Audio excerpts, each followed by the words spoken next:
Hello YouTube! Welcome back! Today we're going to talk about legal wall hacking, aka learning spawns. Disclaimer, I do not condone hacking. Instead, hit that like and subscribe button with the bell notifications turned on, and Sensei will teach you how to be better at this game. And you'll enjoy the game more. Anyways, you might be wondering, what the heck is this guy saying? Learning spawns is legal wall hacking. Halo is about making great decisions so that you and your teammates can have an advantage over your enemies. So when you understand where they spawn and the routes they need to take in order to get to you, you and your team can either cut them off, rotate so that you guys have more players against less players, and you can break their team in half and split their spawn to different areas, and you'll always have the advantage. Today's lesson is for the people that want to get better at their positioning. The key fundamental to positioning is understanding where your enemies are. And the best way to do that is by learning spawns. So in this video, I'll go over 3 things you need to know about spawns. The first one is how spawns work per game type, 2, split spawning, and 3, spawns on each map. So if you like this type of content and you want to see me live, I stream 4 days a week on twitch.tv/SenseiNam. So you can definitely drop a follow, check me out whenever I'm live. I hope you enjoyed this video and let's get started. So the first game type we're going to talk about is Stronghold. The 2 parts that determine the spawns in Stronghold is 1, what stronghold the enemy currently has, and the second part is where is your team situated. So here's an example on streets. There's 3 strongholds. You have C, B, and A. So say that your team currently has stronghold B and stronghold A. The natural spawn for your enemy, since they have C, is that they would spawn C. But what would happen is if your team is pushing into C, say you're going in for the triple cap, your teammates would be blocking that spawn.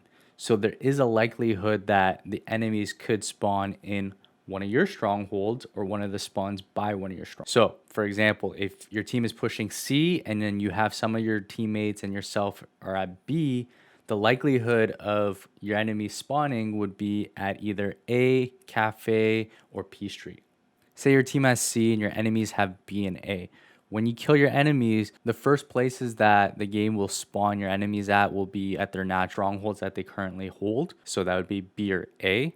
But if your team is currently taking over B, where your enemies are going to start to spawn is either PD, back A, or Cafe, because there's no enemies there. So when you're going about strongholds, you're understanding where your enemy spawns based off where your team is, and then also what strongholds you currently hold will help you get a better understanding of where your enemies are going to spawn and also which ways they're going to be able to rotate so that they can take back another stronghold.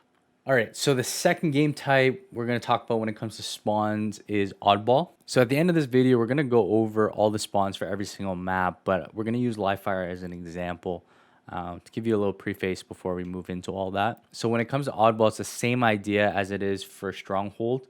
Most of the spawns will happen where enemies aren't. And typically on oddball, your team likes to situate on a certain side of the maps. So if you're playing on live fire, for example, your team will either be situated a tower side or your team will be situated on the A side. So if your team is currently situated, say on the A side, you guys are technically blocking all those spawns on the A side. So whenever you kill an enemy, the likelihood of them spawning on your side is very rare because you guys are blocking all their spawns. Their spawns are going to typically happen at back pillars, back tower, bottom tower, or dummies. So when you're understanding those spawns, your team should know, okay, there's 3 or 4 different ways that enemies can approach it.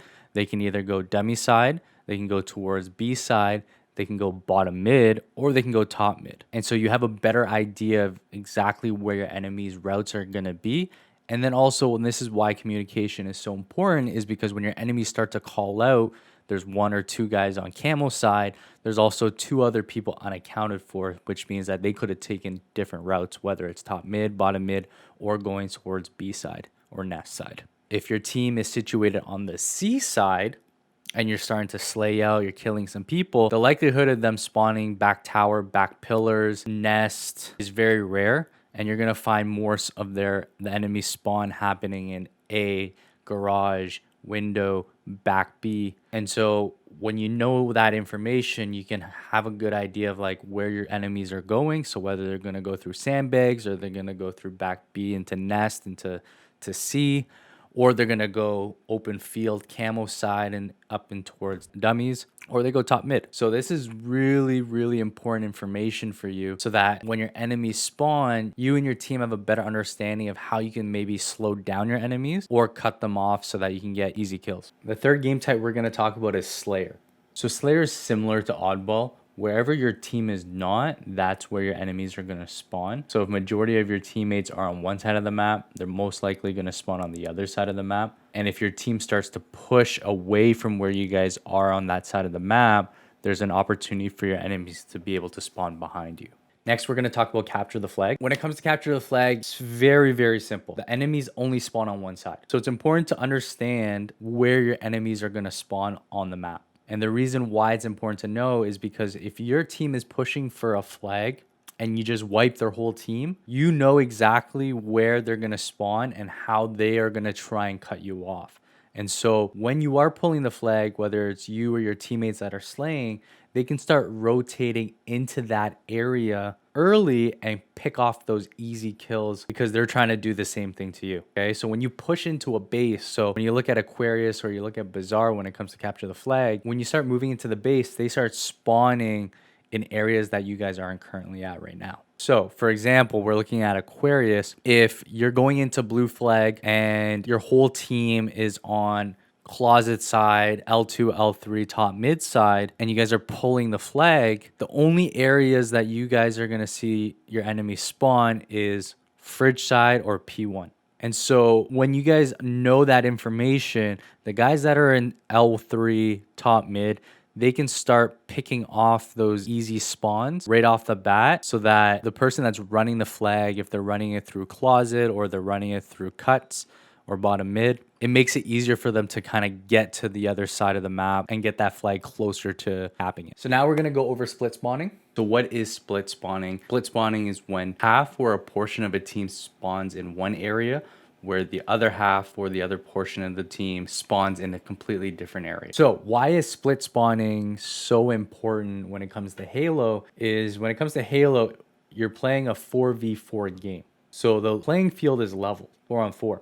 But what happens is when they're split spawning, and you guys understand that, say the enemies are spawning in a certain part of the map, you can send an extra guy over to that side of the map to get extra shots.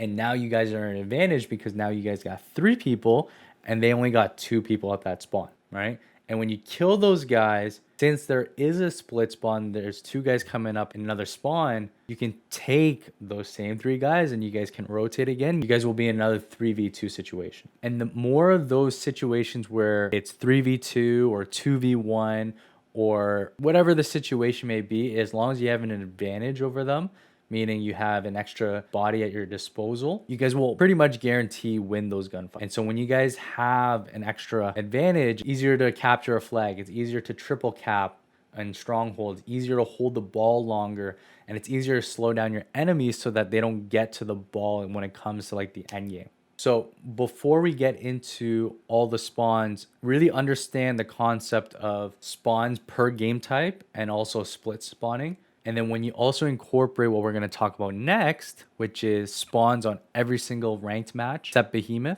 and you combine that together, I can guarantee you and your team will start slaying and you guys will start winning a lot more games that way. And lastly, we're going to go over all the spawns on every single ranked map except for Behemoth. So we're going to talk about streets first. First set of spawns at back C, bottom C, C plants, and also commando. And then when you move towards the B side of Stronghold, you're going to have driveway spawn, red room, in between red room and B Stronghold. And then you're also going to have B Stronghold as a spawn. And then when you move to PD, you're going to have front PD. There's going to be 2 spawns inside PD and then 1 back PD, right where back square is.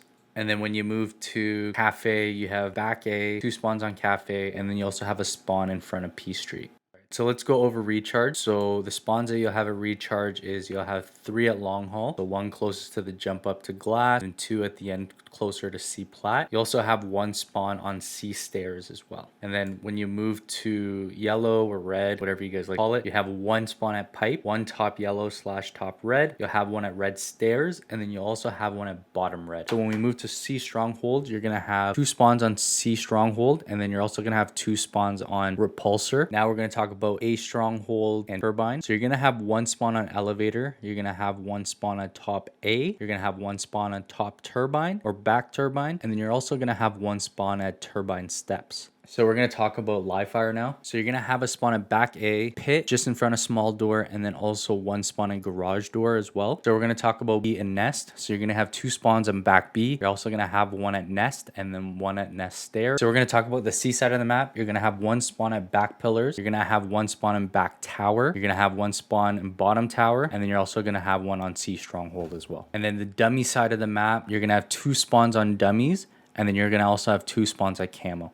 So we're going to talk about Bazaar now. This one's going to be a little bit shorter because the map is symmetrical. So first set of spawns you're going to have is flag, thruster, bottom thruster, and also just in court. Same thing on the red side as well. In terms of the alley, so you're going to have 2 spawns on the alley, and then you're going to also have 2 spawns at bottom shotgun on both sides. And then the last set of spawns is one's in BR or cafe. 2 of them are going to be in tree, and you're also going to have 1 in lockers. And so that also applies to the other side as well. So last map we're going to talk about is Aquarius. Same thing when it comes to Bazaar, map symmetrical, and there's only 3 set of spawns. So you're going to have back base, you're going to have the back base on stair side and 1 on elbow side. Same thing when it comes to the other base. And then you're going to have blue fridge spawn and P1 spawn, or yellow fridge and P1 spawn. The last set of spawns we're going to talk about is gen. So you're going to have 2 spawns at gen. So whether it's blue gen or yellow gen. If you enjoyed the video, check out this perfectly played oddball game right here.